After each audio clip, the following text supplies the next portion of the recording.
या ना पटपट चला लक्ष द्या काय म्हणतोय rectangular column 300 mm into 250 mm लक्ष द्या सगळ्यांनी तो रेक्टँग्युलर कॉलम आहे 350 किती 300 इंटू 250 तो आन्सरचा बाण मारला हा रेक्टँग्युलर कॉलम आहे पहिला म्हणजे आडवा असतो तो असतो बी आता आहे बी तो बी इक्वल टू किती आहे 300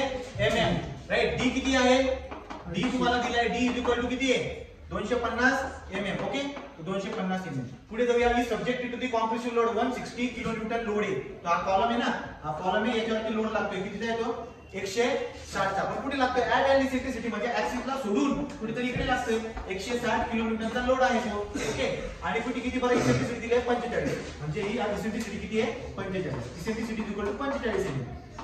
okay in a plane bisecting 250 mm side हे समजून घ्या तुम्ही हे बघा हा किती आहे बडबड करू नको 300 हा किती आहे 250 तो 250 mm च्या साइडला टच करणार म्हणजे x ऍक्सिस कळलं या x ऍक्सिस वरती इसेंट्रिसिटी कितीची आहे 45 म्हणजे इसेंट्रिसिटी इक्वल टू 45 असे लिहिणार मी इकडे डायग्राम काढून दाखवतो बघा असा कॉलम आहे ना असा कॉलम आहे त्याचा क्रॉस वरचा टॉप मी दाखवतो तुम्हाला असा कॉलम आहे तो आणि तुम्हाला म्हणता येते की 250 mm जी साइड आहे ना तिला कापणारा प्लेन म्हणा किंवा ही ऍक्सिस जी पण आहे हिच्यावरती काय आहे इसेंट्रिसिटी इथे आहे बरोबर का इसेंट्रिसिटी किती दिली तुम्हाला 45 तो 45 इसेंट्रिसिटी दिलेली आहे तर त्यामुळे लोड इथे लागणार आहे इसेंट्रिसिटी जर का x ऍक्सिस वरती असेल तर तुम्हाला z काय काढावा लागेल z y eccentricity x axis वर असेल तर z काय काढावा लागेल y अंदाज का मला काय काढावा लागेल मला सगळ्यात पहिले p चला p म्हणजे फोर्स किती दिला आहे 160 किलो न्यूटन म्हणजे 160 * 10³ न्यूटन डन चला एरिया किती आहे एरिया = b * d b किती आहे 300 d किती आहे 250 म्हणजे किती 25 75 1 2 3 mm चा स्क्वेअर बरोबर आहे 25 75 पुढे तिसरा आहे m कसा काढायचा p * t p किती दिला आहे 160 * 10³ आणि e किती दिलाय तुम्हाला 45 किती करायला सांगा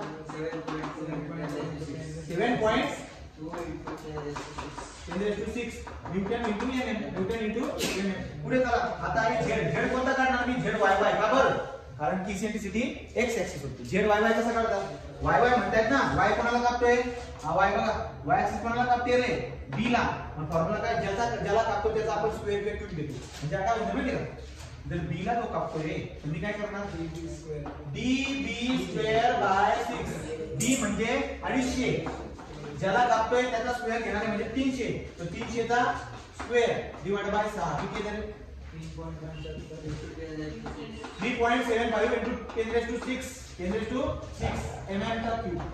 क्यूब कॅल्क्युलेट करून सांगा आता सिग्मा मॅक्स आणि सिग्मा मिन किती याच्या पुढचं सो देयरफॉर सिग्मा मॅक्स बरोबर सिग्मा नॉट प्लस सिग्मा बी बरोबर p/a + m/z बरोबर p/a किती आहे तो p दिलाय तुम्हाला 160 * 10⁵ डिवाइड बाय एरिया किती दिलाय तुम्हाला 75000 प्लस m किती दिलाय m दिलाय 7.2 * 10⁶ डिवाइड बाय z किती दिलाय z दिलाय 3.75 * 10⁶ किती आले सिग्मा मॅक्स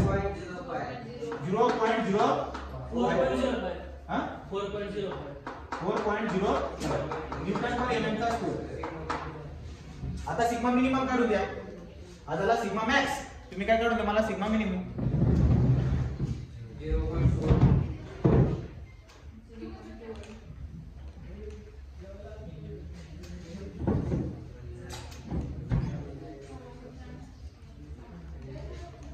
4.05 न्यूटन पर mm स्क्वेअर काढा का सिग्मा मिनिमम काढा 0.1 सिग्मा मिनिमम बरोबर p/a - m/z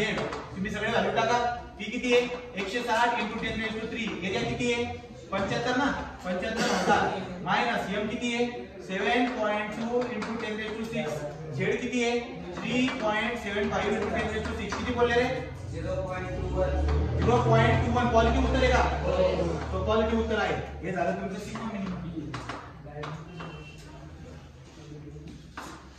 ओके का आता आपण काय करणार नाउ